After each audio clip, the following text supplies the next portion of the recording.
Hello guys, welcome to my blog. आज चाहिँ म बजाजको यान 160 न्यू भेरिएन्टको बाइकको फाइदा प्लस बेफाइदा देखाउन गइरहेको छु।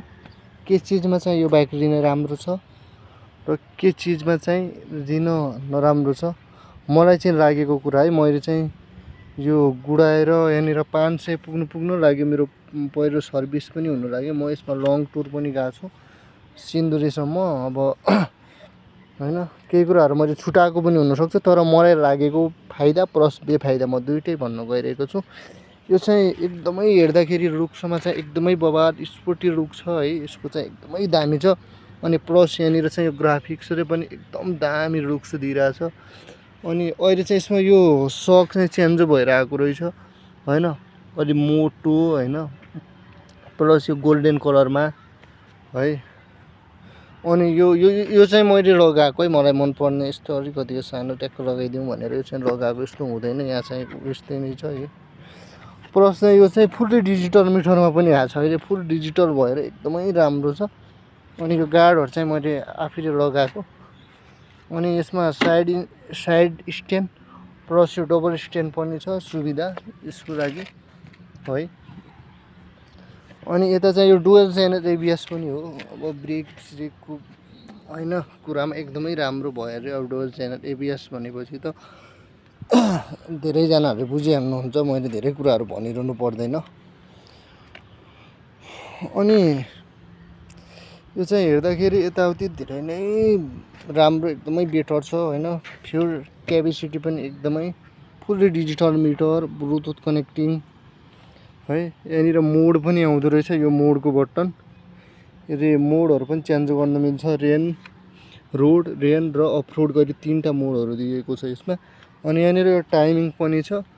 यहाँनिर मेरो चाहिँ यो सर्भिस गर्ने बेला भइसक्यो नि त। यहाँनिर यो 500 किलोमिटर पुग्न लागिसकेको छ यहाँनिर। त्यही भएर यो सर्भिसमा लानुपर्छ भनेर इन्डिकेटर यो देखाउँदो रहेछ यहाँनिर।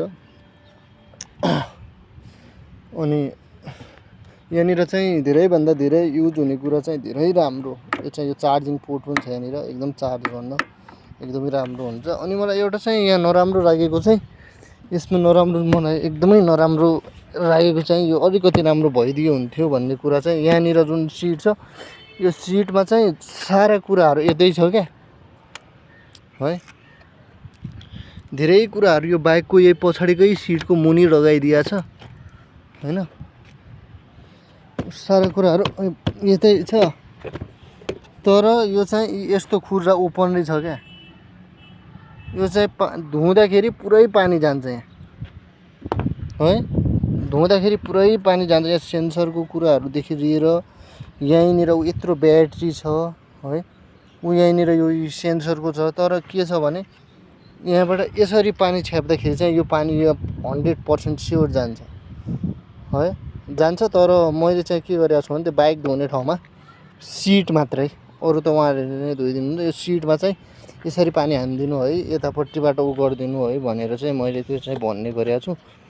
किनभने अब प्राइसको हिसाबले पनि अलि एक्सपेन्सिभै हो। अब हामी मिडियम खालको मान्छेहरूको लागि त अब 4-15 भनेपछि त धेरै नै हो नि त यो बाइक। त्यही भएर यो चाहिँ अलिकति यहाँ केही छोप्ने तरिकाले यो बनाइदिएको भए अझै बेटर हुन्थ्यो कि हैन, अझै राम्रो हुन्थ्यो कि भन्ने चाहिँ मलाई चाहिँ लागिरहेछ हैन। किनभने सारा कुराहरू यो सेन्सरको तारहरूदेखि लिएर है, अनि यहीँनिर यत्रो ब्याट्री छ है, धेरै कुराहरू चाहिँ यसको यतै छ क्या, यसमै छ धेरै नै कुराहरू हैन। त्यो कारणले भएर चाहिँ मलाई चाहिँ त्यो चाहिँ लागिरहेछ। यो चाहिँ यस्तो नभइदिएको भए हुन्थ्यो, यहाँनिर यसो कभरले हैन छोप्ने तरिकाले यो चाहिँ बनाइदिएको भए चाहिँ हुन्थ्यो भन्ने छ। अनि यसको चाहिँ मलाई नराम्रो पार्ट चाहिँ के छ भने, धेरै नै लङ टुर गयो भने, अति नै लङ एकदमै लामो नै दूरीमा गयो भने चाहिँ यो अलिकति ह्यान्डल झुकावट छ क्या। अनि अलिकति ढाड अलि दुख्या जस्तो फिलिङ्स हुन्छ। प्लस यो सिट चाहिँ अझै कम्फोर्टेबल भएन क्या, यति कडा छ क्या। अस्ति म 130 किलोमिटर राइड गएको थिएँ, अब जाँदा आउँदा 260 भयो, त्यत्रैमा एकदमै दुखिरहेको थियो क्या हैन, एकदमै दुखाइ हुन्छ। यसको चाहिँ अलिकति राम्रो सिट लगाइदिए भए हुन्थ्यो भन्ने मलाई चाहिँ त्यही नै हो है। अनि अल ओभर बाइक हेर्दाखेरि धेरै नै राम्रो छ, धेरै नै राम्रो छ है। टक्क यसरी अब अन गर्ने, अन गरेपछि अब यताबाट यो लुक्स हेर्दाखेरि पनि दामी टाइपको छ क्या, वाउ खालकै छ क्या, त्यस्तो नराम्रो भन्ने नै छैन। अहिलेको धेरै जस्तो मान्छेहरूले यही बाइक नै मन पराइरहेछन्, यो नै राम्रो छ क्या। अहिले मार्केट तताइरहेछ यो बाइकले। अहिले चाहिँ म यो सर्भिस अब गराएर आएपछि फेरि नै म हजुरहरूलाई यसरी नै यो कुराहरू गर्यो, यो भयो भनेर भन्छु हैन। अहिलेको लागि चाहिँ बाइ, लेट्स गो। मेरो नेक्स्ट भिडियो, मेरो Aryan Bhattarai 999 YouTube channel subscribe गर्नु भएको छैन भने हजुरहरूले सब्सक्राइब गरेर मसँग जोडिनु पनि सक्नुहुनेछ। म रमाइला किसिमका यस्तै भिडियोहरू प्लस टुरिङको भिडियोहरू हाल्ने गर्दछु र हेरिदिनु होला। Okay by.